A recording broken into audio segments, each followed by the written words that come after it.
ശത്രുതയുണ്ടാക്കാനും തിന്മകൾ ചെയ്യാനും നിങ്ങളാരും കൂടെ നിൽക്കരുത് എന്ന് മഹാനായ റസൂലുള്ളാഹി തങ്ങൾ വിശുദ്ധ ഖുർആൻ ഓതി പഠിപ്പിക്കുകയാണ്. നോക്കണം, ഒരു പിതാവ് മരണപ്പെട്ടാൽ പ്രായപൂർത്തിയാവാത്ത മക്കളാണെങ്കിൽ ആ മക്കളെയാണ് യതീം എന്ന് ശരീഅത്ത് വിളിക്കുന്നത്. യതീം എന്ന് പറഞ്ഞാൽ 15 വയസ്സിന്റെ താഴെ പ്രായമുള്ള കുട്ടികൾ.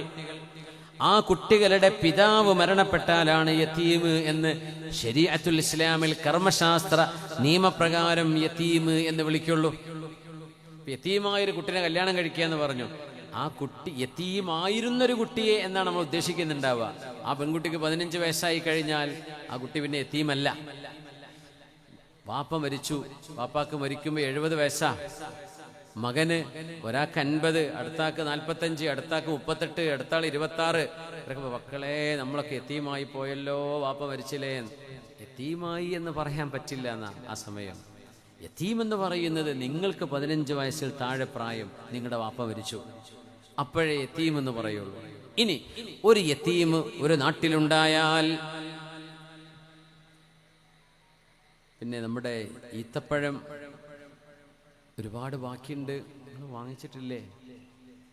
ഒരു 100 റുപ്യ കൊടുത്തിട്ടെങ്കിലും നമ്മൾ ഇതുപോലെ സഹകരിക്കണ്ടേ? സഹോദരിമാരും സഹോദരങ്ങളും ഒക്കെ ഒന്ന് ആഞ്ഞു പിടിച്ചാലേ, ഒരാൾക്ക് ഒന്നെന്നെ വാങ്ങാവൂ അങ്ങനെയൊന്നും ഇല്ലട്ടോ, 2 വാങ്ങിക്കാം, 3 വാങ്ങിക്കാം. നിങ്ങളൊരു 100 രൂപയിൽ കുറയാത്തത് കൊടുക്കുക. അള്ളാഹു തആല സ്വീകരിക്കട്ടെ, അള്ളാഹു തൗഫീക്ക് തരട്ടെ. ഇവിടെ നമ്മുടെ സംഘാടകർ ഒന്നുകൂടെ ഒരു റൗണ്ട് നിങ്ങളുടെ അടുത്തുകൂടെ വന്നു പോകുന്നുണ്ട്. ഒന്ന് എല്ലാവരും ഒന്ന് സഹകരിക്കണം. ഇവിടെ ഒരു എഴുത്ത് കിട്ടിയിട്ടുണ്ട്, അത് ഒന്നും കൂടെ വിജയിപ്പിക്കണം എന്ന് പറഞ്ഞിട്ട്. അതുകൊണ്ട് ഇൻഷാ അല്ലാഹ് എല്ലാവരും ഒന്ന് സഹകരിക്കും, എല്ലാവരും സഹകരിക്കും. അള്ളാഹു തൗഫീക്ക് നൽകട്ടെ. വനിതാ വോളണ്ടിയർമാർ സഹോദരിമാർക്കൊരു കവർ നൽകുന്നുണ്ട്. നാളത്തെ പ്രാർത്ഥനാ സദസ്സിലേക്ക് നിങ്ങൾ കൊണ്ടുവരുമ്പോൾ അതിൽ നിങ്ങളെ കൊണ്ട് കഴിയുന്നൊരു സഹായം കൊണ്ടുവരിക. നമ്മുടെ മദ്രസക്ക് സ്ഥലം വാങ്ങാനാണ്. ആ മദ്രസയിൽ എത്ര മക്കൾ പഠിക്കുന്നുണ്ടോ ആ മക്കളൊക്കെ ചൊല്ലുന്ന സ്വലാത്തിൻ്റെയും ദിക്റിൻ്റെയും, അവർ നിസ്കാരം പഠിക്കുകയാണെങ്കിൽ അവർ നിസ്കരിക്കുന്നതിൻ്റെ, അവർ ആർക്കൊക്കെ പഠിപ്പിച്ചു കൊടുക്കുന്നുണ്ടോ അതിൻ്റെ കൂലി ഇതൊക്കെ മരിച്ചു കഴിഞ്ഞാലും നമ്മുടെ ഖബറിലേക്ക് കിട്ടിക്കൊണ്ടിരിക്കും. അത്ര വലിയൊരു സൽക്കർമ്മത്തിനാണ് നമ്മൾ ഇതുപോലെയുള്ള ദാനധർമ്മം ചെയ്യുന്നത്. അതുകൊണ്ട് എല്ലാവരും ഒന്നുകൂടെ ഒന്ന് സഹകരിക്കണം. വലിയ ഒരു കൂലിയുള്ള കാര്യമാണ് ഇതൊക്കെ. അങ്ങനത്തെ അവസ്ഥ ഉണ്ടെങ്കിലേ നമുക്കതിന് അവസരം ഉണ്ടാവും. ഒരു അറബിയോ അല്ലെങ്കിൽ ഒരു പൈസക്കാരനോ ഞാൻ എടുത്തരാം, മദ്രസ സ്ഥലം ഞാൻ വാങ്ങിച്ചരാം എന്ന് പറഞ്ഞാൽ അയാൾക്കതിൻ്റെ കൂലി കിട്ടി, നമുക്കൊന്നും ചെയ്യാൻ അവസരം ഉണ്ടായില്ല. ഇതിപ്പോൾ നമ്മളൊരു 100 കൊടുത്താൽ ആ 100ഉം അതിൻ്റെ ഭാഗമാണ്. അതൊരു ജാരിയായ സ്വതക്കയായി മാറുകയാണ്. അതുകൊണ്ട് ആരും അത് നഷ്ടപ്പെടുത്തല്ലേ. നമുക്ക് ഫ്രണ്ടിൽ തന്നെ തുടങ്ങിക്കോളൂ. ബിസ്മില്ലാ, ഇവിടെ നിന്ന് അങ്ങനെ പോട്ടെ, വലത്തുനിന്ന് ഫ്രണ്ടിൽ നിന്ന് തുടങ്ങി. ഒന്നുകൂടെ നേരത്തെ ശ്രദ്ധിച്ചിട്ടുണ്ടാവില്ല, ബക്കറ്റ് പിരിവിൻ്റെ ഒപ്പം തന്നെ പിന്നെയും കൊടുക്കാനൊരു മടി വന്നിട്ടുണ്ടാവും. അതാ സംഭവം അല്ലേ. ഞാൻ പോയി കൊടുത്തല്ലോ. ബിസ്മില്ലാ, നിങ്ങൾ ബുദ്ധിമുട്ടാവും വേണ്ട. ലാ തുകല്ലഫു നഫ്സുൻ ഇല്ലാ വുസ്അഹാ, ലാ യുകല്ലിഫുല്ലാഹു നഫ്സൻ ഇല്ലാ വുസ്അഹാ എന്ന് പറഞ്ഞ പോലെ ഇൻഷാ അല്ലാഹ് ആരും ബുദ്ധിമുട്ടാവരുത്. അള്ളാഹു നമ്മുടെ സമ്പത്തിൽ ബറക്കത്ത് നൽകട്ടെ. നമ്മുടെ മക്കളുടെ മുതിർന്ന മക്കളൊക്കെ ഉണ്ടാവും, ജോലി ചെയ്യുന്നവർ ഗൾഫിലും നാട്ടിലൊക്കെ, അവരുടെയൊക്കെ കച്ചവടത്തിലും ജോലിയിലൊക്കെ അള്ളാഹു ബറക്കത്ത് നൽകട്ടെ. പ്രവാസികളുള്ള ആളുകളുണ്ടാവും, അവർക്ക് അള്ളാഹു ബറക്കത്ത് നൽകട്ടെ. ആമീൻ. അതിൽ നിന്ന് അള്ളാഹുവിനെ സ്വതക്ക ചെയ്യാനുള്ള തൗഫീഖും അള്ളാഹു നൽകട്ടെ. ബിസ്മില്ലാഹിർ റഹ്മാനിർ റഹീം. വലാ തഖറബൂ മാലൽ യതീമി ഇല്ലാ ബില്ലതീ ഹിയ അഹ്സൻ.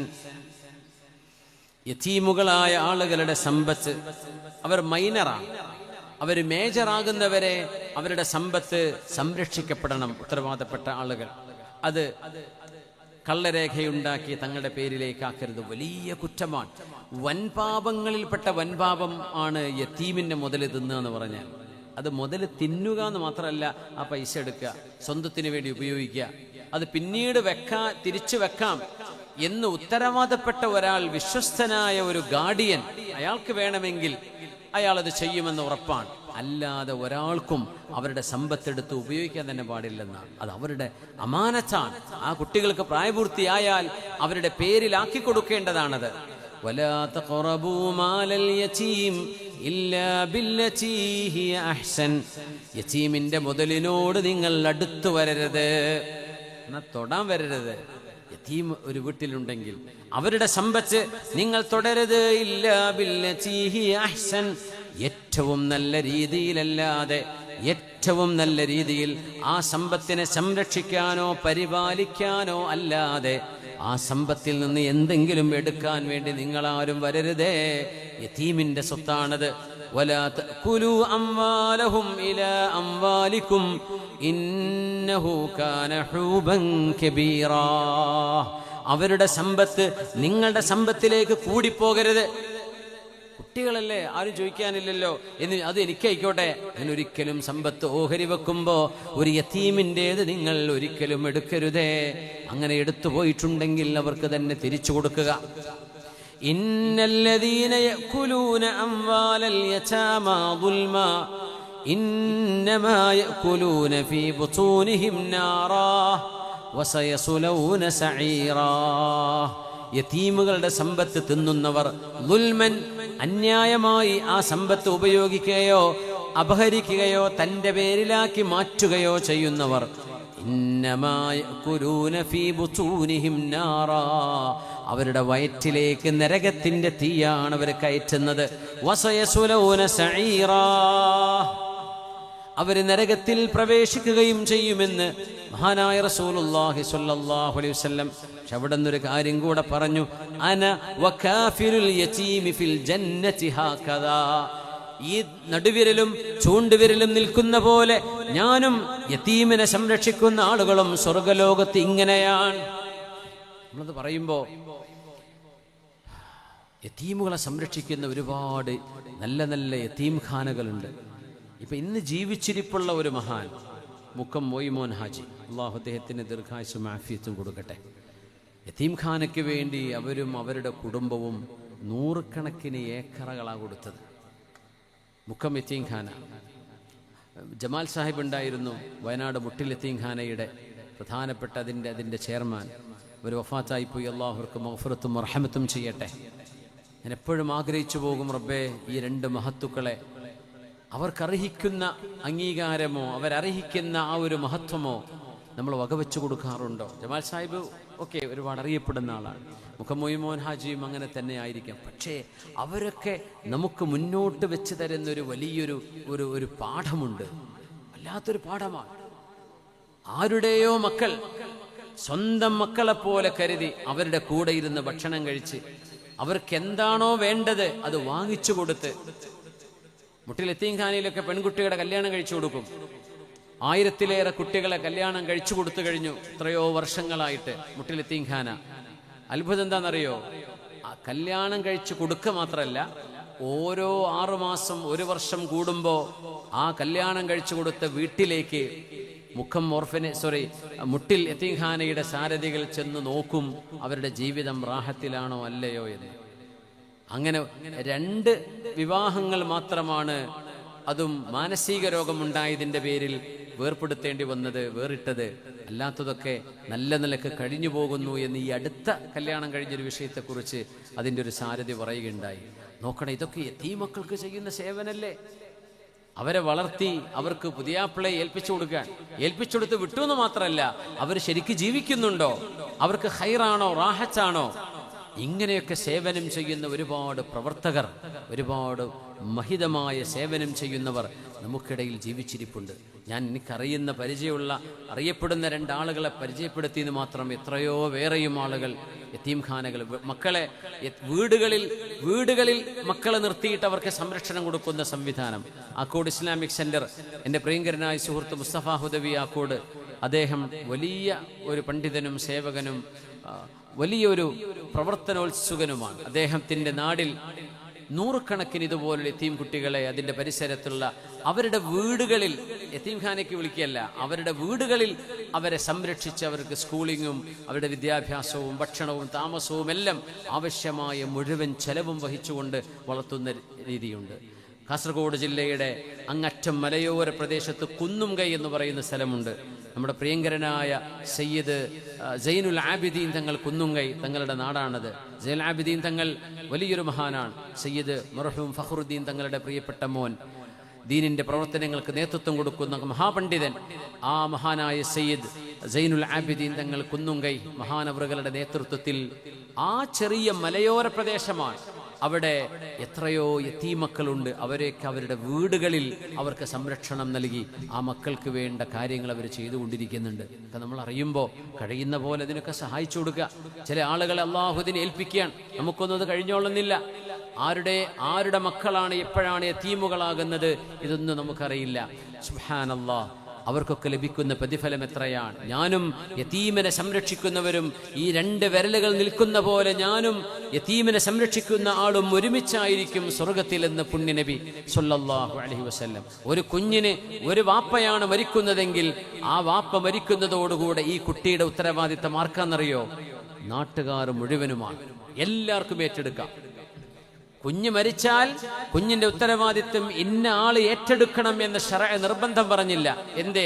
ഒരു കുട്ടിക്ക് ഒരു വാപ്പ മരിച്ചാൽ ആ കുട്ടിക്ക് 100 കണക്കിന് വാപ്പമാർ പകരം കിട്ടണം.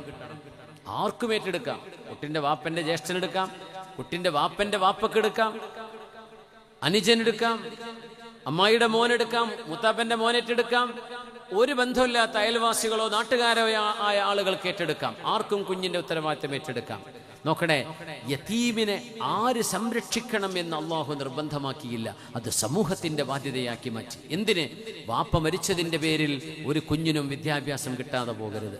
വാപ്പ മരിച്ചതിന്റെ പേരിൽ ഒരു കുഞ്ഞിനും ഉണ്ണാനും ഉടുക്കാനും താമസിക്കാനും അവസ്ഥയില്ലാതെ, സൗകര്യമില്ലാതെ ഒരു കുഞ്ഞും ഇവിടെ നരകിക്കരുത്. സമൂഹത്തിന്റെ ബാധ്യതയാക്കി മാറ്റി. അതാണ് പരിശുദ്ധ ഇസ്ലാം. ദീൻ നമ്മുടെ മനുഷ്യ സമൂഹത്തിന്, പ്രത്യേകിച്ച് കുട്ടികൾക്ക് അവർക്ക് നൽകുന്ന സംരക്ഷണത്തിന്റെ ആ ഒരു മഹത്വമായി കാണുന്നത്. ഒരു മനുഷ്യൻ ചെയ്യുന്ന ദാനങ്ങളിൽ, സ്വതക്കകളിൽ ഏറ്റവും വലിയ സ്വതക്ക ഏതാണ്? ഏറ്റവും വലിയ സ്വതക്ക? യതീംഖാന കൊടുക്കലാണോ? പള്ളി കൊടുക്കലാണോ? മദ്രസ കൊടുക്കലാണോ? രോഗിക്ക് കൊടുക്കലാണോ? ആർക്ക്? ഇതൊക്കെ ചെയ്യേണ്ട കാര്യങ്ങളാണ്. ഇതൊന്നും ചെയ്യരുത് എന്നല്ല പറയുന്നത്. ഇതിന്റെ കൂട്ടത്തിൽ നമ്മൾ അറിയാതെ ചെയ്തു പോകുന്ന ഒരു ദാനമുണ്ട്. അതാണ് ഏറ്റവും വലിയ ദാനം. അതേതാ? ഇപ്പൊ നമ്മൾ ബക്കറ്റ് ഇട്ടുകൊടുത്തില്ലേ? ഇതൊക്കെ നമ്മൾ ചോദിക്കുമ്പോഴേ കിട്ടുള്ളൂ. ചോദിക്കാതെ നമ്മളൊരു ദാനം ചെയ്യുന്നുണ്ട്. ആ ദാനം ദാനമാണെന്ന് ബോധിച്ചാലേ കൂലിയിട്ടുള്ളൂ കേട്ടോ. അത് അറിയാതെ നമ്മൾ കൊടുക്കുന്നുണ്ട്. ഞാൻ പറഞ്ഞുതരാം. അത് ഇനി മുതൽ, ഈ സദസ്സ് മുതൽ നമ്മളത് അറിയണം. കാരണം കല്യാണം കഴിച്ചവർ മുഴുവൻ ഇത് ചെയ്തുകൊണ്ടിരിക്കുകയാണ്. വാപ്പമാരിത് ചെയ്തുകൊണ്ടിരിക്കുകയാണ്. ഏറ്റവും വലിയ ദാനം അഫ്ളലു ദീനാരിൻ യുൻഫിഖുഹു റജുൽ. ഒരു മനുഷ്യൻ ചെലവഴിക്കുന്ന ദീനാറുകളിൽ, കറൻസികളിൽ, പൈസയിൽ ഏറ്റവും ശ്രേഷ്ഠമായത് ദീനാറുൻ യുൻഫിഖുഹു അലാ ഇയാലിഹി. സ്വന്തം മക്കൾക്ക്, ഭാര്യക്ക്, മാതാപിതാക്കളുണ്ടെങ്കിൽ, ആശ്രിതരായി കൂടെ ജീവിച്ചിരിക്കുന്നവരുണ്ടെങ്കിൽ, മക്കള്, ഭാര്യ, മാതാപിതാക്കൾ, ഇവർക്ക് നിങ്ങൾ ചെലവഴിക്കുന്നതാണ് ദാനങ്ങളിൽ ഏറ്റവും വലിയ ദാനം. യാ അല്ലാഹ്, അപ്പാക്ക് മരുന്ന് വാങ്ങിച്ചു കൊടുത്തു, സ്വതക്കയാണ്. അത് റെസിറ്റൊക്കെ കിട്ടിയിട്ടില്ല എന്ന് മാത്രം. അതാണ് ഏറ്റവും വലിയ സ്വതക്ക. അഫ്ളലു ദീനാർ. നിങ്ങൾ കൊടുത്ത പൈസയിൽ ഏറ്റവും ശ്രേഷ്ഠമായത്. മക്കൾക്ക് സ്കൂൾ യൂണിഫോം വാങ്ങിച്ചു കൊടുത്തു, അവൾക്ക് പെരുന്നാളിന് ഡ്രസ്സ് വാങ്ങിച്ചു കൊടുത്തു, അവർക്ക് ഭക്ഷണം വാങ്ങിച്ചു കൊടുത്തു. അവരെ കൂടെ കൂട്ടി നിങ്ങൾ എവിടെയെങ്കിലും ഒരു റെസ്റ്റോറൻറ്റിൽ പോയിട്ട് ഒരു ഇഷ്ടപ്പെട്ട ഭക്ഷണം ഇടക്ക് വാങ്ങിച്ചു കൊടുത്തു. നടക്കുന്നില്ലേ? നമ്മളത് അതൊരു ഹാങ് ഔട്ട്, വെറുതെ ഒരു ഔട്ടിങ്, ഒരു ജോളി, ആ ഒരു നിയ്യത്തിൽ നിന്ന് മാറി ഞാൻ എൻ്റെ മക്കൾക്ക് ദാനം ചെയ്ത കൂലിയാണല്ലോ, അവർക്ക് നല്ല ഭക്ഷണവും നല്ല സൗകര്യവും ഞാൻ ചെയ്യുന്ന ദാനത്തിനൊക്കെ കൂലിയുണ്ടല്ലോ എൻ്റെ മക്കൾക്ക് ചെലവഴിക്കുന്നത് എന്ന് ചിന്തിച്ചുകൊണ്ട് ചെയ്താൽ ഇതൊക്കെ സ്വതക്കയാണ്. അല്ലെങ്കിൽ ഇതൊക്കെ ഭാരമാണ്. അല്ലേ? സോപ്പും പിടി തീർന്നിട്ടുണ്ട്, അതല്ലേ ഇപ്പൊ കഴിഞ്ഞ ആഴ്ച വാങ്ങിയത് ഇപ്പൊ തീർന്നോന്ന് ചോദിക്കും. അത് വീട്ടിലെ ആവശ്യമാണ്, അവരിപ്പോ തിന്നൊന്നുമില്ലല്ലോ, അപ്പൊ തീർന്നിട്ട് തന്നെയാണ് ഈ പറയണത്. പക്ഷെ നമുക്ക് ചെലവഴിക്കുന്നത് ഒരു ഭാരമായിട്ട് തോന്നും. നേരെ മറിച്ച് നിങ്ങളാ സോപ്പ് വാങ്ങിക്കാൻ കൊടുക്കുന്നത് സ്വതക്കയാണെന്ന് നിയ്യത്ത് ചെയ്തു നോക്കി. ഇതൊക്കെ കൂലിയല്ലേ? ഇന്നു മുതൽ നിയ്യത്ത് യഹ്തസിബുഹു. നബി തങ്ങൾ പറഞ്ഞു, ഇത് കൂലി കിട്ടണമെങ്കിൽ ഒരു നിയ്യത്ത് വേണം. ആ നിയ്യത്ത് യഹ്തസിബുഹു, ഞാൻ ഈ ചെലവഴിക്കുന്നതിന് അള്ളാഹു എനിക്ക് കൂലി തരും എന്ന് വിചാരിച്ചുകൊണ്ട് കൊടുക്കുന്ന ചെലവിന് കൊടുക്കുന്നതിൽ കൂലി കിട്ടും. യഹ്തസിബുഹു, ഇത് ഞാൻ അള്ളാഹു ഇഷ്ടപ്പെടുന്നൊരു സ്വതക്കയാണ്, ഞാൻ അള്ളാഹുവിൻ്റെ മാർഗത്തിൽ ചെയ്യുന്ന ദാനതുല്യമാണ് ഞാൻ ഈ ചെയ്യുന്നത് എന്ന് ചിന്തിച്ചുകൊണ്ട് നിങ്ങൾ കൊടുത്താൽ അത് സ്വതക്കയാണ്. സ്വതക്കയാണെന്ന് മാത്രമല്ല, സ്വതക്കകളിൽ ഏറ്റവും ശ്രേഷ്ഠമായ സ്വതക്കയാണ്. അത് കഴിഞ്ഞിട്ട് എത്തിങ്ങാനും പള്ളി മദ്രസൊക്കെ വരുന്നുള്ളൂ എന്ന് വിചാരിച്ച് ഞാൻ പള്ളിക്കൊന്ന് നയാ പൈസ കൊടുക്കൂല, എൻ്റെ കുട്ടിക്ക് തന്നെ കൊടുക്കുള്ളൂ എന്ന് പറയണ്ട. അല്ലേ, കോഴിമുട്ടിയും പാലും കുടിച്ചാൽ നല്ല പ്രോട്ടീനാണ്, ഞാൻ ചോറെന്നെ കഴിക്കണില്ല എന്ന് പറയാൻ പറ്റുമോ? ചോറും പപ്പടം മീനൊക്കെ കഴിക്കണ്ടേ? അതൊക്കെ വേണ്ടി വരും. അഫ്ദലായത് ഖുർആനോദലാണ്, അഫ്ദല് ലാ ഇലാഹ ഇല്ലല്ലാഹ് ചൊല്ലലുമാണ്, അഫ്ദല് തസ്ബീഹ് നിസ്കരിക്കലാണ്, അഫ്ദൽ ഇഷ്റാഖ് നിസ്കാരമുണ്ട്, അഫ്ദൽ റവാത്തിബ് സുന്നത്തുണ്ട്, അഫ്ദൽ സ്വതക്ക കൊടുക്കലുണ്ട്. എന്ന പോലെ എല്ലാറ്റിനും വിവിധങ്ങളായ കാറ്റഗറികളുണ്ട്. അതൊക്കെ സത്യവിശ്വാസികൾ എന്ത് ചെയ്യണം? നന്മയിലേക്ക് മുന്നിട്ട് വരണം, നന്മയിലേക്ക് മുന്നിട്ട് വരണം, എല്ലാ നന്മകളും സംശീകരിക്കണം. അങ്ങനെയാണ്. അഫ്ദലു ദീനാരിൻ, ദീനാറുകളിൽ ഏറ്റവും ശ്രേഷ്ഠമായത്, യുൻഫിഖുഹു റജുലു, ഒരു മനുഷ്യൻ ചെലവഴിക്കുന്നതിൽ ഏറ്റവും ശ്രേഷ്ഠമായത്, ദീനാറുൻ യുൻഫിഖുഹു അലാ ഇയാലിഹി, സ്വന്തം മക്കൾക്ക്, സ്വന്തം ആശ്രിതർക്ക് ഒരാൾ ചെലവഴിക്കുന്നതാണ് എന്ന് റസൂലുള്ളാഹി സ്വല്ലല്ലാഹു അലൈഹി വസല്ലം.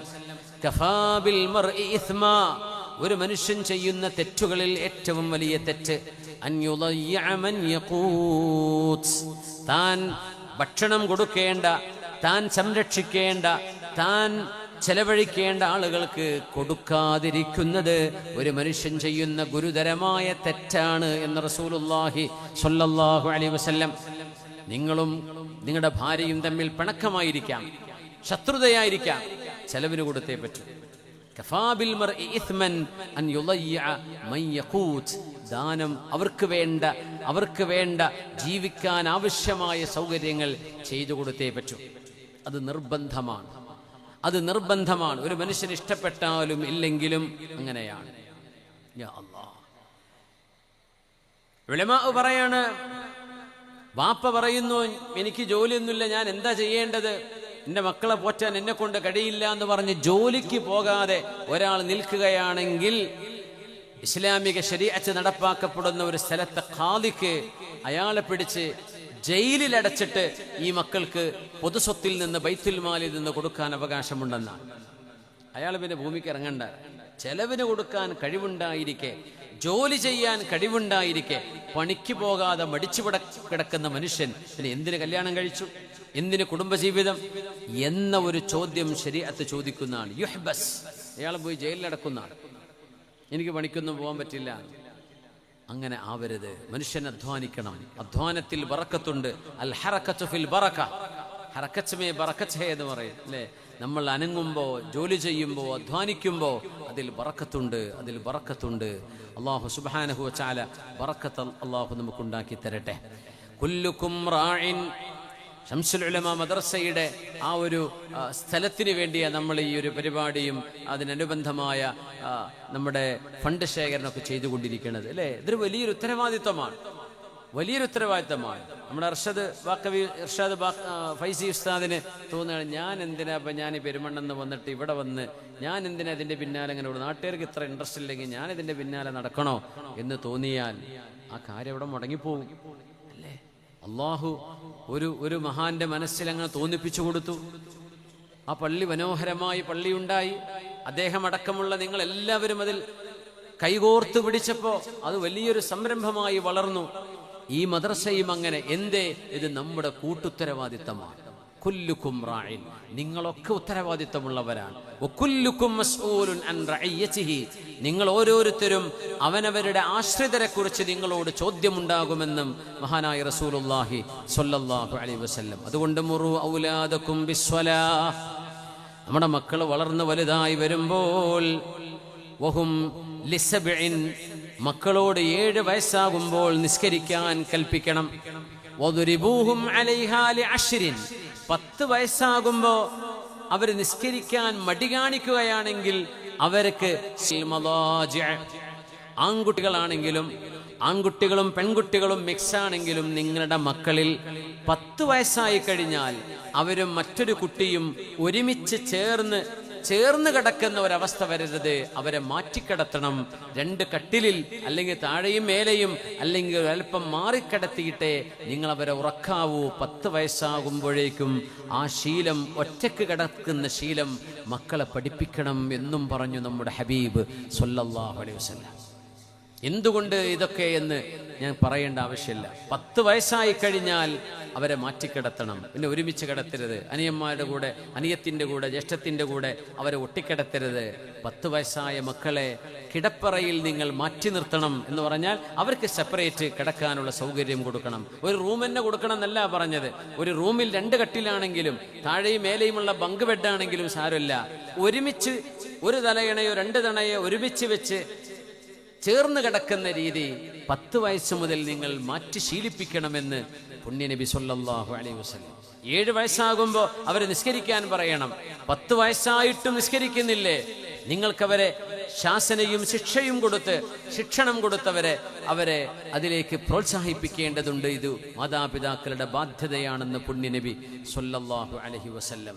കൊച്ചുമക്കളെ കാണുമ്പോൾ പുണ്യനബി സ്വല്ലല്ലാഹു അലൈഹി വസല്ലം മഹാനായ ഇബ്നു അബ്ബാസ് തങ്ങൾക്ക് ആ ഒട്ടകപ്പുറത്ത് നിന്നിട്ട് കൊടുത്തൊരു ഉപദേശം ഓർമ്മ വരികയാണ്. മക്കളോട് എങ്ങനെയാണ് നമ്മൾ ദീൻ പറയേണ്ടത്? ഉള്ളതുപോലെ പറയണേ. അള്ളാഹുവിനെ പറ്റി എന്ത് പറഞ്ഞു കൊടുക്കും? അള്ളാഹുവിന് അവ്വലില്ല ആഖിറില്ല, അല്ലാഹ് എങ്ങനെ ഉണ്ടായത് ഉമ്മ എന്ന് ചോദിക്കുമ്പോ അള്ളാഹുവിനെ ഉണ്ടാക്കിയ ഒരാൾ ഇല്ല മോനെ, അള്ളാഹു അങ്ങനെയാണ്. എങ്ങനെ ഉമ്മ? എനിക്ക് മനസ്സിലായില്ലല്ലോ. മോന് വലുതാകുമ്പോ മോന് മനസ്സിലാവും. ആഖിറത്തിലേക്ക് എത്തുമ്പോ റബ്ബ് തആലയോടത് നേരിട്ട് ചോദിക്കാൻ പറ്റും മോനെ. നീ വളർന്ന് വലുതാകുമ്പോ പണ്ഡിതന്മാരോട് ചോദിച്ചാൽ അത് എങ്ങനെ നമ്മുടെ ബുദ്ധിക്ക് നമുക്ക് കോംപ്രഹെൻഡ് ചെയ്യാൻ കഴിയും? ഇത് നിനക്ക് മനസ്സിലാക്കാൻ പ്രയാസമില്ല. തൗഹീദ് അത്രമേൽ സിമ്പിളാണ്. ഈ പ്രപഞ്ചത്തിന്റെ സൃഷ്ടാവ് സൃഷ്ടിക്കപ്പെടാത്തവനാവണം എന്നത് ഹ്യൂമൻ ലോജിക്കാണ്. ലം യലിദ് വലം യൂലദാവണം. അങ്ങനെ അള്ളാഹുവിനെ മറ്റൊരാൾ ഉണ്ടാക്കി. അവൻ ആരുണ്ടാക്കി? ആ പടച്ചോൻ ആരുണ്ടാക്കി? അങ്ങനെ ആരുണ്ടാക്കി എന്ന ചോദ്യം അനന്തതയിലേക്ക് പോയാൽ ഇവിടെ സൃഷ്ടികളാരും ഉണ്ടായില്ല എന്ന് വരും. പക്ഷെ സൃഷ്ടികൾ ഉണ്ടായല്ലോ. സൃഷ്ടികൾ ഇവിടെ ഉണ്ടല്ലോ. ഞാനും നിങ്ങളും ഈ പ്രപഞ്ചവും സൃഷ്ടികളാണ്. അതുകൊണ്ട് ആരാലും സൃഷ്ടിക്കപ്പെടാത്ത, ഒരു സൃഷ്ടാവിന്റെ ആവശ്യമില്ലാതെ നിൽക്കുന്ന ഒരു പടച്ചവൻ ലം യലിദ് വലം യൂലദ് ഈ പ്രപഞ്ചത്തിന് വേണം. അതന്നെ അതിന്റെ ഉത്തരം. മക്കള് അവർക്ക് അറിയുന്ന ഭാഷയിൽ പറഞ്ഞു കൊടുക്കണം എന്നാണ്. മഹാനായ നബിതങ്ങൾ ഇബ്നു അബ്ബാസ് റളിയല്ലാഹു അൻഹുമയോട് പറഞ്ഞു, യാ ഗുലാം, ചെറുപ്പക്കാരനെ യുവാവേ, 7-8 വയസ്സുണ്ടാവുള്ളൂ. ഇന്നി ഉഅല്ലിമുക കലിമാത്ത്, നിങ്ങൾക്ക് ഞാൻ ചില വചനങ്ങൾ പഠിപ്പിച്ചു തരാം. യഹ്ഫദില്ലാഹ യഹ്ഫദുക, നിങ്ങൾ അള്ളാഹുവിനെ സൂക്ഷിക്കണമേ, അള്ളാഹു നിങ്ങളെ സംരക്ഷിക്കും. യഹ്ഫദില്ലാഹ തജിദുഹു തുജാഹക്, നിങ്ങൾ അള്ളാഹുവിനെ സൂക്ഷിക്കണേ, അള്ളാഹുവിനെ നിങ്ങളുടെ കൺമുമ്പിൽ നിങ്ങൾക്ക് കാണാൻ കഴിയും. ഫഇദാ സഅൽത ഫസ്അലില്ലാഹ്, നിങ്ങൾ ചോദിക്കുമ്പോൾ കാരുണ്യവാനായ അള്ളാഹുവിനോട് ചോദിക്കണമേ. വഇദസ്തഅൻത ഫസ്തഇൻ ബില്ലാഹ്, തളരുമ്പോൾ, തകർന്നു പോകുമ്പോൾ, സഹായവും സപ്പോർട്ടും ആവശ്യമായി വരുമ്പോൾ രാജാതിരാജനായ അള്ളാഹുവിനോട് സഹായിക്കാൻ പറയണേ. അള്ളാഹുവിനോട് ഇസ്തിആനത്ത് ചെയ്യണമേ. പടച്ചവനെ നീ എന്നെ കൈവിടരുതേ എന്ന് യാ അല്ലാഹു യാ ഹഫീദു യാ മന്നാനു യാ വഹാബു, അള്ളാഹുവിന്റെ ഇസ്മുകൾ വെച്ചുകൊണ്ട് ദുആ ചെയ്യണേ മോനെ.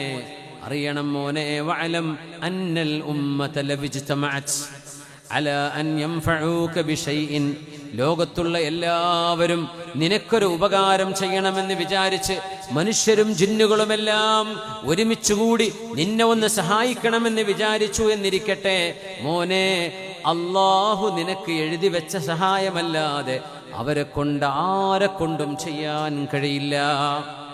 വഅലം, ഒന്നുകൂടെ മനസ്സിലാക്കണം മോനെ, ലോകത്തുള്ള എല്ലാവരും നിന്നെ ഉപദ്രവിക്കണമെന്നാണ് തീരുമാനിച്ചത്, നിന്നെ നാണം കെടുത്തണമെന്നാണ് ഉദ്ദേശിച്ചത്, നിന്നെ അപമാനിക്കണമെന്നാണ് ഉദ്ദേശിച്ചത്. അള്ളാഹു അങ്ങനെ നിനക്കെതിരിൽ രേഖപ്പെടുത്തി വെച്ചിട്ടില്ലെങ്കിൽ ഒരാൾക്കും അത് ചെയ്യുക സാധ്യമല്ല മോനെ. റുഫിഅത്തിൽ അഖ്ലാം വജഫത്തിസ് സുഹുഫ്, പേനകൾ ഉയർത്തപ്പെട്ടു, പേപ്പറുകൾ നനഞ്ഞതെല്ലാം ഉണങ്ങിക്കഴിഞ്ഞു, എല്ലാം രേഖപ്പെടുത്തി വെച്ചു. അതുകൊണ്ട് നാട്ടുകാരെ, മനുഷ്യരെ പേടിക്കരുതേ. അള്ളാഹുവിൻ്റെ നിയമമാണ് ഇവിടെ നടപ്പായി കൊണ്ടിരിക്കുന്നത്. അവൻ്റെ ഹുക്കുമാണ്, അവൻ്റെ ഖളാ ആണ് ഇവിടെ നടക്കുന്നത് മോനെ. അള്ളാഹു തീരുമാനിച്ചതല്ലാതെ മനുഷ്യർക്ക് സ്വന്തമായി ഒന്നുമേ ചെയ്യുക കഴിയുക സാധ്യമല്ല എന്ന് നിബിതങ്ങൾ പറയുന്നത് 8-9 വയസ്സ് പ്രായമുള്ള മഹാനായ ഇബ്നു അബ്ബാസ് റളിയല്ലാഹു അൻഹുമാ എന്ന കുഞ്ഞിനോടാണ്. ഈ അറിവുകൾ മക്കൾക്ക് നമ്മൾ പറഞ്ഞു കൊടുക്കണം, തവക്കുൽ പറഞ്ഞു കൊടുക്കണം. ഇൻഷാ അല്ലാഹ് നാളെ ഒരു കാര്യം ചെയ്യാൻ പോകുന്നു മോനെ, നാളെ നമ്മൾ ഇന്നിടത്ത് പോകും. ഇൻഷാ അല്ലാഹ് അത് വെറുതെ ഒരു വാക്കല്ല, അള്ളാഹു ഉദ്ദേശിച്ചാൽ മാത്രമേ അത് നടക്കുകയുള്ളൂ. പടച്ചതമ്പുരാൻ നമ്മളെ മരിപ്പിക്കാൻ തീരുമാനിച്ചാൽ അത് നടക്കില്ല മോനെ. അള്ളാഹു ജീവൻ തന്നാൽ, ആയുസ് തന്നാൽ, കരുത്തു തന്നാൽ നമുക്ക് നടക്കും. ഇൻഷാ അല്ലാഹ് എന്ന് പറയാൻ പഠിപ്പിക്കണം. നല്ല കാര്യങ്ങൾ തുടങ്ങുമ്പോൾ ബിസ്മില്ല പറയാൻ പഠിപ്പിക്കണം. വലത് കൈകൊണ്ട് തിന്നാനും കുടിക്കാനും പഠിപ്പിക്കണം. നിന്നുകൊണ്ടല്ല, ഇരുന്നു കൊണ്ട് തിന്നാനും കുടിക്കാനും പഠിപ്പിക്കണം. ഹബീബാ നബി തങ്ങളുടെ ചില സുന്നത്തുകൾ 7 വയസ്സ് മുതൽ 14 വയസ്സിൻ്റെ ഇടയിലാണ് അദബ് പഠിപ്പിക്കാൻ പറ്റിയ കാലം. ഇന്നത് നല്ലതാണ്, ഇന്നത് ചീത്തയാണ് മോനെ എന്ന് മക്കളോട് പറഞ്ഞുകൊടുത്ത് അവർക്കത് ബോധിക്കണമെങ്കിൽ 7-14 വയസ്സിൻ്റെ ഇടയിലാണ് സമയം. 14 കഴിഞ്ഞാൽ ഉപദേശം കൊണ്ട് ഫലമില്ല. 14 മുതൽ 21 വയസ്സ് വരെയുള്ള കാലം നിങ്ങളുടെ മക്കൾക്ക് ഉമ്മയും ഉപ്പയും കൂട്ടുകാരെ പോലെ കഴിയണമെന്നാണ്. മഹാനായ അലി റളിയല്ലാഹു അൻഹുവിന്റെ വചനമാണത്. ലാഇബുഹും 7, 1 വയസ്സ് മുതൽ 7 വയസ്സ് വരെ നിങ്ങളുടെ മക്കൾക്ക് സ്നേഹവും പരിലാളനയും, കൂടെ കളിച്ചിട്ടും ചിരിച്ചിട്ടും ചിരിപ്പിച്ചിട്ടും മക്കളെ അവരുടെ കൂടെ നിങ്ങൾ കളിച്ചു വളരണം, അവരെ വളർത്തണം. 7 മുതൽ 14 വരെയാണ് അദബിൻ്റെയും തർബിയത്തിൻ്റെയും സമയം. ആ സമയത്ത് നിങ്ങൾ പറഞ്ഞു കൊടുക്കണം ഈ ആദാബുകൾ. നിന്ന് കുടിക്കുക, ഇരുന്ന് കുടിക്കുക. ഒരൊറ്റ കാര്യം പറയട്ടെ, അത് ഹറാമായിട്ടല്ല. ഇരിക്കാൻ സൗകര്യമില്ല, നിന്ന് കുടിക്കാം.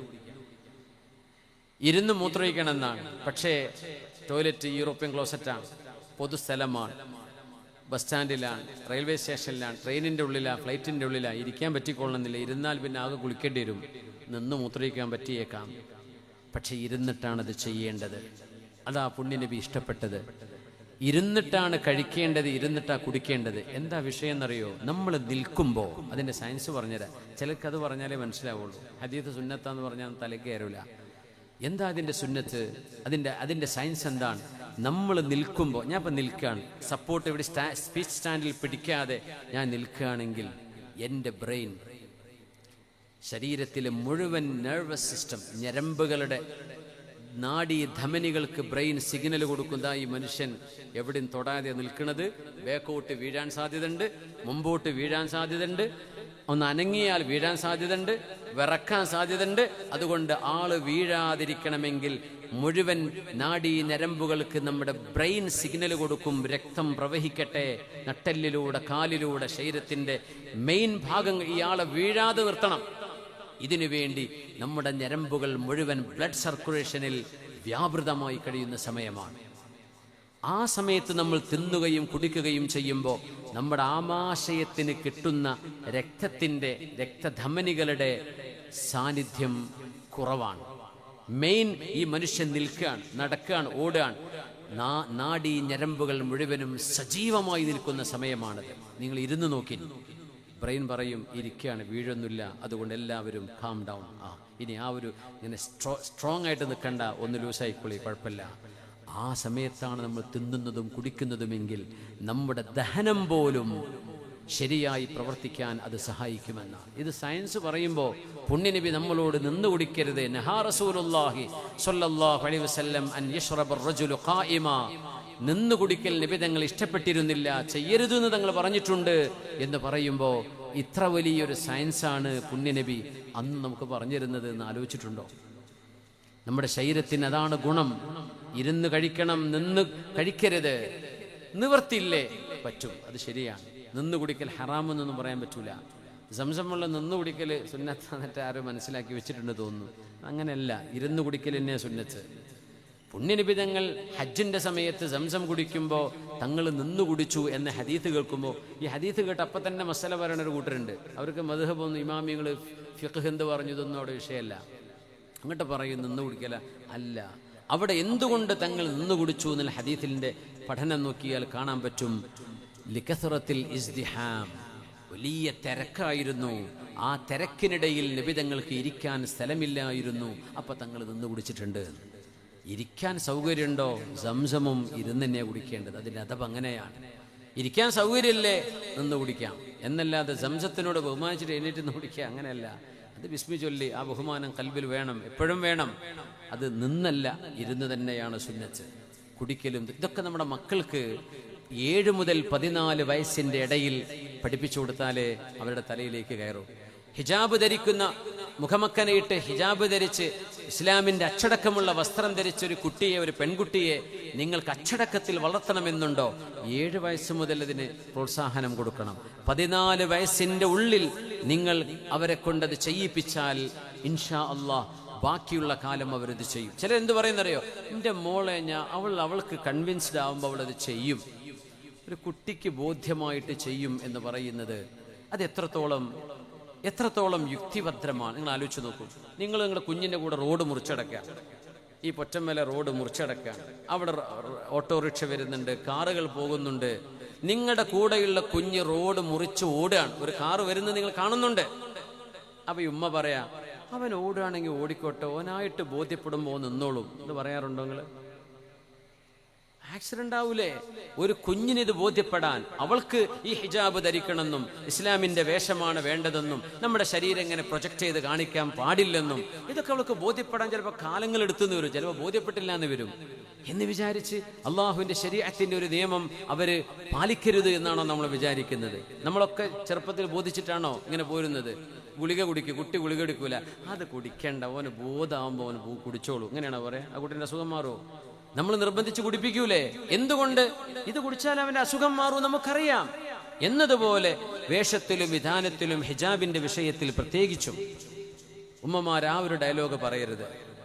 അത് ഒരു ലോജിക്കല്ല പറയുന്നത്. അവർക്ക് കൺവിൻസ്ഡ് ആയിട്ട് അവർ അതിലപ്പുറം പഠിച്ചോട്ടെ, അതിലപ്പുറം ചെയ്യാവുന്ന നന്മകൾ ചെയ്തോട്ടെ. പക്ഷെ മിനിമം റിക്വയർമെന്റുകൾ ദേ ഷുഡ് ഹാവ് മെറ്റ്. അത് ഈ സമയത്തിനുള്ളിൽ ചെയ്യേണ്ടതാണ്. അത് 14 വയസ്സ് കഴിഞ്ഞാൽ പിന്നെ വഅദ് പറഞ്ഞു കൊടുത്തിട്ട് കാര്യമില്ല എന്നല്ല, വേണ്ട വിധം ഉപകാരപ്പെടൂല. ലാഇബുഹും സബ്അൻ അദ്ദിബുഹും സബ്അൻ വസാഹിബുഹും സബ്അൻ ثم ارسل الحبل على عاتقهم. പിന്നെ നിങ്ങൾ 21 വയസ്സായാൽ 14 മുതൽ 21 വരെയുള്ള 7 ഒരു കൂട്ടുകാരനെ പോലെ ജീവിക്കണം. അത് കഴിഞ്ഞാൽ അവരുടെ തോളിലേക്ക് ആ കയറ് നിങ്ങൾ എറിഞ്ഞു കൊടുത്തോളൂ. പിന്നെ അവരെ പറ്റി നിങ്ങൾ പേടിക്കണ്ട. 2 ഏഴുകൾ നിങ്ങൾ ഇങ്ങനെ അദബ് പഠിപ്പിച്ചിട്ടും കൂടെ കളിച്ചിട്ട് ആദ്യത്തെ 7, രണ്ടാമത്തെ 7 മുതൽ 14 അവരെ അദബ് പഠിപ്പിച്ചിട്ടും ഇൽമ് നൽകിയിട്ടുമാണ് നിങ്ങൾ വളർത്തിയതെങ്കിൽ പിന്നെ പേടിക്കേണ്ടതാണ്. അള്ളാഹു നമ്മുടെ മക്കളെ സ്വാലിഹീങ്ങളാക്കി തരട്ടെ. പുണ്യനബി സല്ലല്ലാഹു അലൈഹി വസല്ലം മക്കളെ സ്നേഹിച്ചതും അവരെ കളിപ്പിച്ചതും അവരെ ഉമ്മ വെച്ചതും ഇതൊക്കെ ഒരുപാട് ചരിത്രങ്ങൾ സംഭവങ്ങളിലൊക്കെ വന്നതാ. പുണ്യനബിയുടെ മുമ്പിൽ ഹസൻ ഹുസൈൻ തങ്ങളുണ്ട്, നബി തങ്ങളുടെ പേരക്കുട്ടികൾ റളിയല്ലാഹു അൻഹുമാ. അവരെ പുണ്യനബി ഉമ്മ വെച്ചപ്പോ അഖ്റഅ ഇബ്നു ഹാബിസ് റളിയല്ലാഹു അൻഹു അവിടെ ഇരിക്കുന്നുണ്ട്. അദ്ദേഹം പറഞ്ഞു, പുണ്യനബി ഇന്നലി അശ്റം മിനൽ വലദ്, നബി എനിക്ക് 10 മക്കളുണ്ട് നബിയെ, ആ 10 മക്കളിൽ ഒരാളെ ഞാൻ ഇതുവരെ ഉമ്മ വെച്ചിട്ടില്ല. തങ്ങൾ ദേഷ്യപ്പെട്ടു. തങ്ങൾ പറഞ്ഞു, അവ അംലികു അൻ നസഅല്ലാഹു മിൻ ഖൽബിക Rahma, what can I do for you if Allah has taken away mercy from your hearts? 10 കുട്ടികളുണ്ടായിട്ട് ഉമ്മ വെച്ചിട്ടില്ല. അല്ല, അഭിമാനത്തോടെ പറയാം. പുണ്യനബി 2 മക്കളെ പേരക്കിടാങ്ങളെടുത്ത് ഉമ്മ വെക്കുകയാണ്. ഞാൻ 10 മക്കളെ ഉമ്മ വെച്ചിട്ടില്ല നബിയെ. തങ്ങൾ പറഞ്ഞു, അഖ്റഅ, നിന്റെ മനസ്സിന്റെ ഉള്ളിൽ നിന്ന് അല്ലാഹു റഹ്മത്തിനെ എടുത്ത് വലിച്ച് എറിഞ്ഞു കളഞ്ഞിട്ടുണ്ടെങ്കിൽ എനിക്ക് എന്ത് ചെയ്തു തരാൻ പറ്റും? എന്നിട്ട് പറഞ്ഞു, മല്ലാ യർഹം ലാ യുർഹം, കരുണ ചെയ്യാത്തവന് തിരിച്ച് അള്ളാഹിന്റെ കരുണയും കിട്ടുകയില്ലെന്ന് പുണ്യനബി സ്വല്ലല്ലാഹു അലൈഹി വസല്ലം. അള്ളാഹു സ്വീകരിക്കട്ടെ. നമ്മൾ പറഞ്ഞതും കേട്ടതും അള്ളാഹു സ്വീകരിക്കട്ടെ. സമയം തുടങ്ങിയിട്ട് 2 മണിക്കൂറും 4 മിനിറ്റുമായി. അതുകൊണ്ട് നമ്മൾ അവസാനിപ്പിക്കാൻ. അതിലേറെ നിങ്ങളെ ഇരുത്തി ക്ഷമ പരിശോധിക്കുന്നത് ശരിയല്ല. നാളെ സിറാജുദ്ദീൻ ഖാസിമി ഉസ്താദിൻ്റെ വഅദ് ഇവിടെ നടക്കുകയാണ് ഇൻഷാ അള്ളാഹ്. വളരെ ഭംഗിയായി സദസ്സ് നിങ്ങളെ വിജയിപ്പിച്ചു കൊടുക്കണം. നമ്മുടെ മദ്രസയുടെ ആ ഒരു സ്ഥലത്തിനാവശ്യമായ ഫണ്ട് നമ്മുടെ ഇതൊരു ഉണർത്തലാണ്. ഇവിടെ നിന്ന് ഫണ്ട് കിട്ടുന്നു നമ്മൾ പ്രതീക്ഷിക്കുകയല്ല. പക്ഷേ നിങ്ങളുടെ മനസ്സിലൊക്കെ ഉണ്ടാവുക, നിങ്ങളൊക്കെ അതിലേക്കൊന്ന് മനസ്സ് വെച്ചാൽ സാധിക്കും. അത് നിങ്ങൾ അറിയിക്കുകയാണ് ഈ പരിപാടിയുടെ വലിയൊരു ലക്ഷ്യം. അള്ളാഹു സ്വീകരിക്കട്ടെ. ദുആ ചെയ്യാൻ വസിയത്ത് ചെയ്ത എല്ലാവരുടെയും ഉദ്ദേശ ലക്ഷ്യങ്ങൾ അള്ളാഹു പൂർത്തിയാക്കി കൊടുക്കട്ടെ. അസുഖബാധിതനായി കിടക്കുന്ന ഒരു സഹോദരൻ, അവർക്കൊരു സർജറി അനിവാര്യമായി വന്നിരിക്കുകയാണ്. അള്ളാഹു അവർക്ക് ശിഫ നൽകട്ടെ. അവരാണോ പായസം? നമ്മുടെ സഹോദരൻ പായസം ഇവിടെ വിതരണം ചെയ്യുകയുണ്ടായി. നിങ്ങൾക്ക് കിട്ടിയോ പായസം? കിട്ടിയോ? എല്ലാവരും കിട്ടിയോ? കിട്ടാത്തവരുണ്ടല്ലോ. പായസം കിട്ടിയോ? അൽഹംദുലില്ലാഹ്. ഒരു ഗ്ലാസ് വെള്ളമായിരിക്കും അതിൻ്റെ കൂടെ. പായസം കുടിച്ചാൽ പിന്നെ വെള്ളം കുടിക്കാൻ തോന്നും അല്ലേ? വെള്ളം, ഒരു ചെറിയ വാട്ടർ ബോട്ടിലൊക്കെ അതുണ്ടോ എല്ലാവർക്കും? അൽഹംദുലില്ലാഹ്. ചൂടല്ലേ? വെള്ളം മാഷാ അല്ലാഹ് ഇവിടെ വാട്ടർ ഡിസ്പെൻസറിനെ വെച്ചിരിക്കുകയാണ്. കപ്പും വെച്ചിട്ടുണ്ട്, വെള്ളമുണ്ട്. ഇത് വലിയൊരു മാതൃകയാണ്. എനിക്ക് വലിയ ഇഷ്ടമായി. നമ്മൾ വാതിൻ്റെ സദസ്സിലൊക്കെ ചെയ്യേണ്ട, പ്രത്യേകിച്ച് പെണ്ണുങ്ങളൊക്കെ വരുമ്പോൾ കുട്ടികളൊക്കെ കൂടെ ഉണ്ടാവും. ദാഹിച്ച് വലഞ്ഞ് ആ മക്കൾ ഉമ്മാ ദാഹിക്കുന്നു എന്ന് പറയുമ്പോൾ വെള്ളം കൊടുക്കാൻ വെള്ളം ഉണ്ടാവില്ല. പക്ഷെ ഇങ്ങനെയൊക്കെ സംവിധാനം ചെയ്യുമ്പോൾ അതൊക്കെ ഒരു വലിയ ഉപകാരമാണ്. അള്ളാഹു അവർക്കൊക്കെ കൂലി കൊടുക്കട്ടെ. അള്ളാഹു വലിയ പ്രതിഫലം നൽകട്ടെ. പായസവും വെള്ളവും സൗകര്യങ്ങളും ഇവിടുത്തെ വളണ്ടിയർമാർ നമ്മുടെ ഈ സദസ്സിനെ നിയന്ത്രിച്ച്, വാഹനങ്ങളെ നിയന്ത്രിച്ച്, ഇതിനു വേണ്ട പ്രചാരണ പ്രവർത്തനങ്ങളൊക്കെ ചെയ്ത് വളരെ കഠിനാധ്വാനം ചെയ്തവരാണ്. അള്ളാഹു അവർക്കൊക്കെ അർഹമായി പ്രതിഫലം കൊടുക്കട്ടെ എന്ന് പ്രത്യേകം ദുആ ചെയ്യുന്നു. സ്ത്രീകൾക്ക് മഫ്ത വിതരണം ഉണ്ടായവിടെ ഞാൻ അറിഞ്ഞില്ലല്ലോ. വളണ്ടിയേഴ്സിലെ 35 വളണ്ടിയേഴ്സിന് അല്ലേ? ഓക്കെ, സഹോദരിമാർക്ക് മഫ്ത വിതരണം ചെയ്ത് ഒരു സഹോദരൻ, അള്ളാഹു അത് സ്വീകരിക്കട്ടെ. അള്ളാഹു കബൂൽ ചെയ്യട്ടെ. അർഹമായ പ്രതിഫലം അള്ളാഹു നൽകട്ടെ. നാട്ടിലുള്ളവരും പ്രവാസികളായ സുഹൃത്തുക്കളൊക്കെ ഇതിനെ സഹായിച്ചു എന്നാണ് പറഞ്ഞത്. റഹ്മാനായ റബ്ബ് എല്ലാവരുടെയും ഹലാലായ മുറാദുകൾ ഹാസിലാക്കി കൊടുക്കട്ടെ. മുസീബത്തിൽ അള്ളാഹു കാവൽ നൽകട്ടെ. ഇവിടെ ജീവിതത്തിലെ എല്ലാ വിഷയങ്ങൾക്കും അള്ളാഹു പരിഹാരം നൽകട്ടെ. അള്ളാഹു ഖൈറായ രീതിയിൽ ജീവിച്ച് ഖൈറായ സ്വാലിഹീങ്ങളുടെ സജ്ജനങ്ങളുടെ കൂടെ നാളെ പരലോകത്ത് സ്വർഗ്ഗത്തിലെത്താൻ അള്ളാഹു തൗഫീക്ക് നൽകട്ടെ. അൽഹംദുലില്ലാഹി റബ്ബിൽ ആലമീൻ. ഹംദൻ കസീറൻ ത്വയ്യിബൻ മുബാറകൻ ജസീലൻ ജമീലൻ ദായിമൻ ബിദവാമി മുൽക്കില്ലാഹ്. اللهم إنا نسألك بأسمائك الحسنى وصفاتك الأولى علا بأنك أنت الله لا إله إلا أنت وحدك لا شريك لك الملك الصمد الذي لم يلد الفرد الصمد الذي لم يلد ولم يولد ولم يكن له ولي من الذل ولم يتخذ صاحبة ولا ولدا. റഹ്മാനായ റബ്ബേ, ഞങ്ങളുടെ ഹബീബായ റസൂലുള്ളാഹി സ്വല്ലല്ലാഹു അലൈഹി വസല്ലം അവിടുത്തെ പരിശുദ്ധമായ ഹദറത്തിലേക്ക് നീ സ്വലാത്തും സലാമും വർദ്ധിപ്പിച്ചെത്തിക്കണമേ തമ്പുരാനെ. റഹ്മാനായ അവിടുത്തെ ഉമ്മത്തികളിൽ അവിടുത്തെ ഇഷ്ടപ്പെടുന്ന സജ്ജനങ്ങൾ ഞങ്ങളെ ചേർത്തി തരണമേ തമ്പുരാനെ. അള്ളാഹു ഈ പരിപാടി നീ അനുഗ്രഹിക്കണേ റബ്ബേ.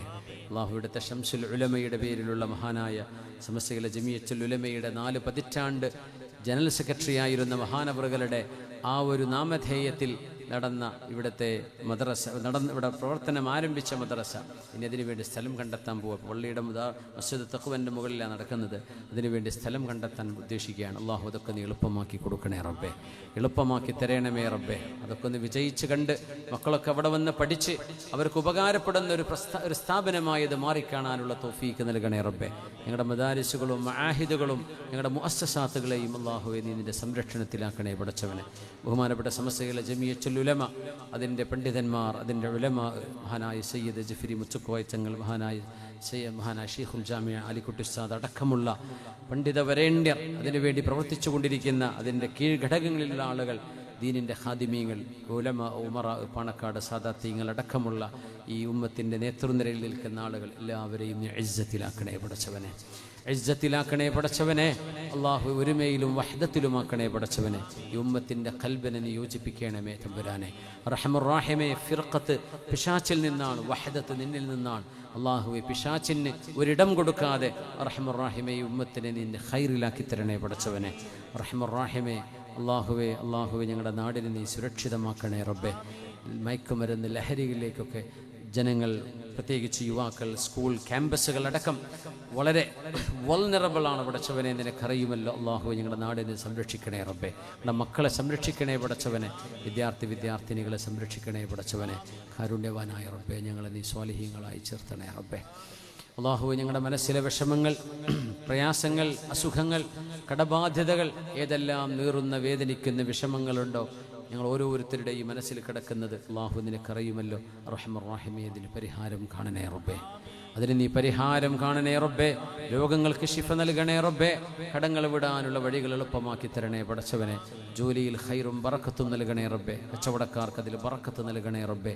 ജോലി അന്വേഷിക്കുന്നവർക്ക് ഖൈറായ ജോലി നൽകണേ റബ്ബേ. ഞങ്ങളുടെ മക്കളിൽ ഉന്നത വിദ്യാഭ്യാസം ഉദ്ദേശിക്കുന്നവർക്ക് അതിൻ്റെ വഴികളും സ്ഥാപനങ്ങളൊക്കെ എളുപ്പമാക്കി കൊടുക്കണേ റബ്ബേ. പിഞ്ചുമക്കൾ മദ്രസയിലും സ്കൂളിലും പോകുന്നവരാണ്. അള്ളാഹു അവർക്കൊക്കെ നല്ല അറിവും അദബും ഇൽമും തഖ്വയും നൽകണേ റബ്ബേ.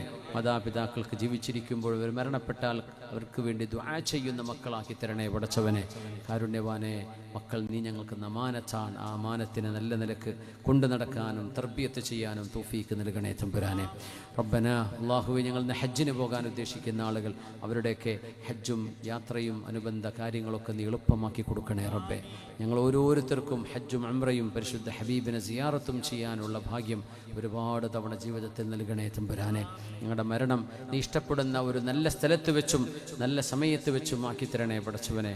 ഖബറിടം നീ വിശാലമാക്കി തരണേ റബ്ബേ. ഞങ്ങൾ മരിച്ചുപോയുടെ ഖബറുകളെ വിശാലമാക്കണേ റബ്ബേ. ഈ പരിപാടി ലൈവ് വീക്ഷിച്ചു കൊണ്ടിരിക്കുന്നവർ, പിന്നീട് വീക്ഷിക്കാൻ പോകുന്നവർ, പ്രത്യേക ദുആ വസിയത്ത് ചെയ്തവർ, അള്ളാഹുവേ, അവരുടെയൊക്കെ ഉദ്ദേശങ്ങൾ നീ പൂർത്തിയാക്കി കൊടുക്കണേ റബ്ബേ. ഒരുപാട് വിഷമങ്ങളുള്ളവർ എഴുതിയിട്ടും അല്ലാതെയും അറിയിച്ചു കാണും. അള്ളാഹു അവരുടെയൊക്കെ ഉദ്ദേശങ്ങൾ നീ പൂർത്തിയാക്കി കൊടുക്കണേ റബ്ബേ. അള്ളാഹു ഞങ്ങൾക്ക് ദുന്യാവിൻ്റെയും ആഖിറത്തിൻ്റെയും ഖൈർ നൽകണേ റബ്ബേ. അള്ളാഹു ദുന്യാവിൻ്റെയും ആഖിറത്തിൻ്റെയും പരാജയത്തിൽ നിന്ന് നീ കാവൽ നൽകണേ തമ്പുരാനെ. ബിജാഹി വഹഖ് നബിയിക സയ്യിദിനാ മുഹമ്മദിൻ സ്വല്ലല്ലാഹു അലൈഹി വസല്ലം. അല്ലാഹു ലോകരാജ്യങ്ങളിൽ സമാധാനം നൽകണേ റബ്ബേ. യുദ്ധങ്ങളും കലാപങ്ങളും പ്രശ്നങ്ങളുമില്ലാത്ത സമാധാനത്തിൻ്റെ ഒരു പുലരി അല്ലാഹുവേ എന്നും എല്ലാ രാജ്യങ്ങളിലും നീ നിലനിർത്തി തരണം പടച്ചവനെ. ബിജാഹി വഹഖ് നബിയിനാ മുഹമ്മദിൻ സ്വല്ലല്ലാഹു അലൈഹി വസല്ലം വബിഫദ്ലി സ്വല്ലല്ലാഹു അലാ മുഹമ്മദ് സ്വല്ലല്ലാഹു അലൈഹി വസല്ലം സ്വല്ലല്ലാഹു അലാ മുഹമ്മദ് സ്വല്ലല്ലാഹു അലൈഹി വസല്ലം. اللهم صل على محمد يا رب صل عليه وسلم. صل على جميع الأنبياء والمرسلين والحمد لله رب العالمين. ഒരു ദിക്റുണ്ട്, കഫാറത്തുൽ മജ്ലിസ്. ഒരു പരിപാടി കഴിയുമ്പോൾ ചൊല്ലൽ സുന്നത്താണ്. എല്ലാവരും ചൊല്ലിക്കോളൂ. സുബ്ഹാനകല്ലാഹുമ്മ വബിഹംദിക അഷ്ഹദു അൻ ലാ ഇലാഹ ഇല്ലാ അൻത അസ്തഗ്ഫിറുക വഅതൂബു ഇലൈക്. സയ്യിദുൽ ഇസ്തിഗ്ഫാർ ചൊല്ലാത്തവരുണ്ടെങ്കിൽ ചൊല്ലിക്കോളൂ. രാത്രി ചൊല്ലി സുബഹിൻ്റെ മുമ്പ് മരിച്ച സ്വർഗം ഉറപ്പാണെന്ന് മനസ്സുറപ്പിച്ച് അള്ളാഹു ഒരിക്കൽ പുറത്തു തരും എന്ന് നിയ്യത്തോടുകൂടെ ഇത് ഇസ്തിഗ്ഫാർ ചെയ്യുന്ന ദിക്റിൻ്റെ നേതാവാണ്. അപ്പോൾ അറിയുന്നവരും അറിയാത്തവരൊക്കെ ഉണ്ടെങ്കിൽ ഒന്ന് കൂടെ ചൊല്ല്. അല്ലാഹുമ്മ അൻത റബ്ബി ലാ ഇലാഹ ഇല്ലാ അൻത ഖലഖ്തനി വഅന അബ്ദുക വഅന അലാ അഹ്ദിക വവഅദിക മസ്തതഅതു അഊദു ബിക മിൻ ശർരി മാ സ്വനഅതു അബൂഉ ലക ബിനിഅമതിക അലയ്യ വഅബൂഉ ബിദംബി ഫഗ്ഫിർ ലി ഫഇന്നഹു ലാ യഗ്ഫിറു الذുനൂബ